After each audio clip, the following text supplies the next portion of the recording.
Hello friend, नमस्कार, जोहार, जय मसीह की। तो दोस्तों, आज हम लोग फिर से एक नया वीडियो में आप सबों का स्वागत करता हूं। और आज का वीडियो में हम लोग फिर से भजन संहिता को पढ़ेंगे। और भजन संहिता का अध्याय 6 को पढ़ेंगे और उसका 1 पद से 10 पद तक हम लोग पढ़ेंगे। और सबसे पहले बाइबल के पद को पढ़ेंगे, इसके बाद इसके विषय में हम लोग विस्तार से चर्चा करेंगे। और आज का दिन परमेश्वर पिता भजन संहिता इस अध्याय के द्वारा हमें क्या शिक्षा देना चाहते हैं, आज हम लोग इस वीडियो में जानेंगे। तो दोस्तों, आप सब कैसे हैं? आशा करता हूं परमेश्वर की असीम कृपा से आप सब अच्छे और स्वस्थ ही हैं। और मैं भी परमेश्वर की दया से, उसकी आशीष से अभी तक अच्छा और स्वस्थ ही पाया जाता हूं। तो दोस्तों, चलिए हम लोग इस वीडियो को शुरू करते हैं।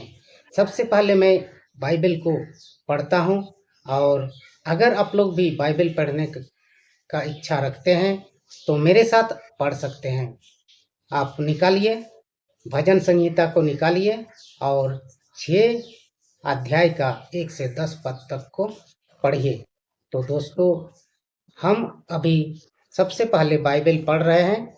आप लोग ध्यान से सुने और इसके बारे में हम लोग विस्तार से बाइबल पढ़ने के बाद में जानेंगे। संकट के समय की प्रार्थना।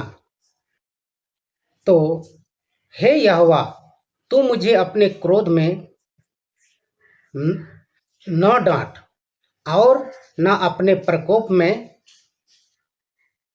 मेरी ताड़ना कर। हे यहोवा, मुझ पर अनुग्रह कर, क्योंकि मुझे हे यहोवा, तू मुझे अपने क्रोध में न डांट और न अपने प्रकोप में मेरी ताड़ना कर। हे यहोवा, मुझ पर अनुग्रह कर, क्योंकि मैं मुरझा गया हूँ। हे यहोवा, मुझे चंगा कर, क्योंकि मेरी हड्डियाँ व्याकुल हो गई है। मेरा प्राण भी अत्यंत बेचैन है। परंतु तू हे यहोवा कब तक लौट आ। हे यहोवा, मेरे प्राण को छुड़ा ले, अपनी करुणा के कारण मेरा उद्धार कर।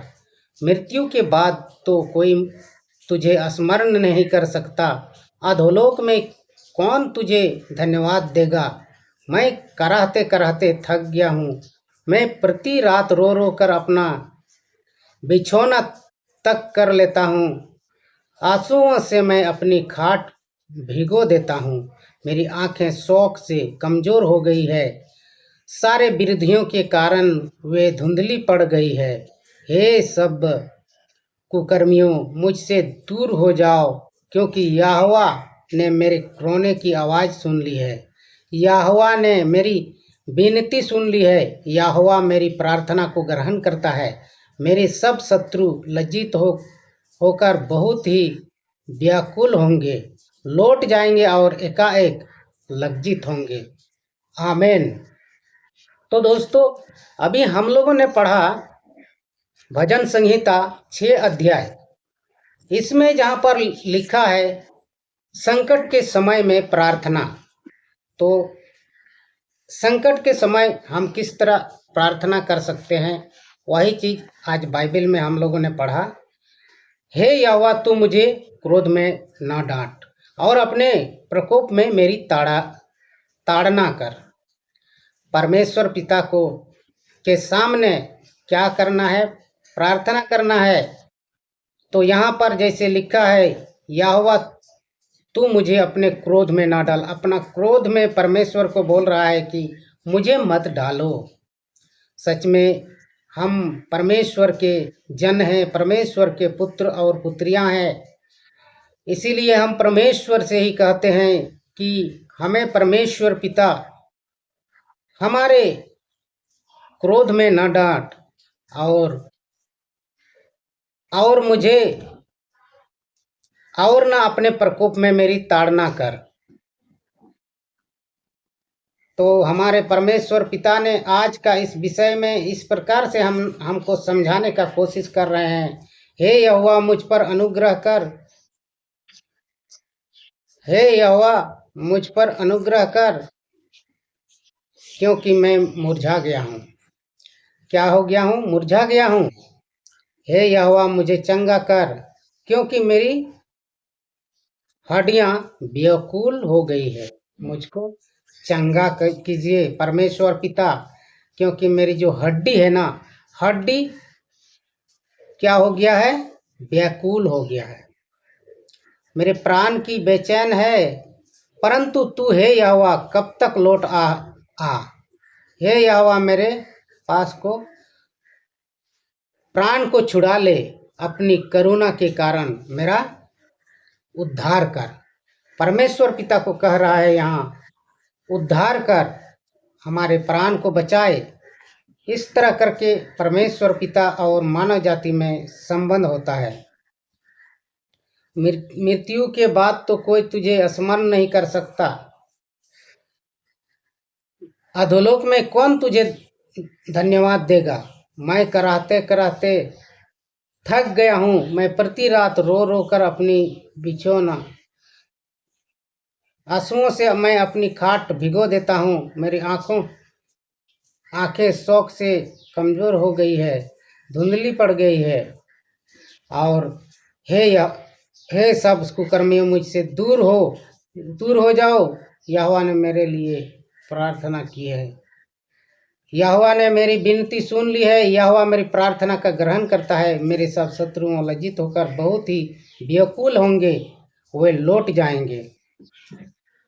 तो परमेश्वर पिता, आज का दिन हम लोगों ने यहाँ पर देखा, परमेश्वर बहुत ही अच्छे तरीका से हम सबों को अपने वचन से समझा रहे हैं। वे बोल रहे हैं, आप हमारे दुख, हमारे क्रोध में आप मत क्रोध होइए, हमारे प्राण को बचाइए। इस तरह करके परमेश्वर के सामने प्रार्थना करना चाहिए। आप दुखी हैं, आपके अंदर बीमारी है, तो प्रतिदिन परमेश्वर के सामने जो है दुआ प्रार्थना करना बहुत ही जरूरी है। तो हे दोस्तों, हे मेरे प्यारों, मैं ये नहीं कहता हूँ आप अगर क्रिश्चियन हैं तो आप ही दुआ प्रार्थना करें। हमारे संपूर्ण विश्व के लोगों से परमेश्वर पिता बोल रहे हैं। परमेश्वर पिता हमें प्रार्थना करने के लिए बोलते हैं। तो दोस्तों, हम अगर सब कुछ जानते हुए प्रार्थना ना करें तो परमेश्वर हमें क्या करेंगे? कोई भी धर्म में हो, आस्था तो रखना चाहिए, और आस्था के बगैर ये समाज भी नहीं चलता है। तो दोस्तों, आज का जो विषय था संकट के समय प्रार्थना, आज हम लोग बहुत ही अच्छा तरीका से अनुभव किए हैं, और इस प्रकार हम परमेश्वर के बातों पर हमेशा चलते रहेंगे। तो दोस्तों, आज का वीडियो में हम लोग इतना ही। मिलते हैं फिर नेक्स्ट वीडियो में मिलेंगे। तब तक के लिए जय यीशु। Subscribe my channel.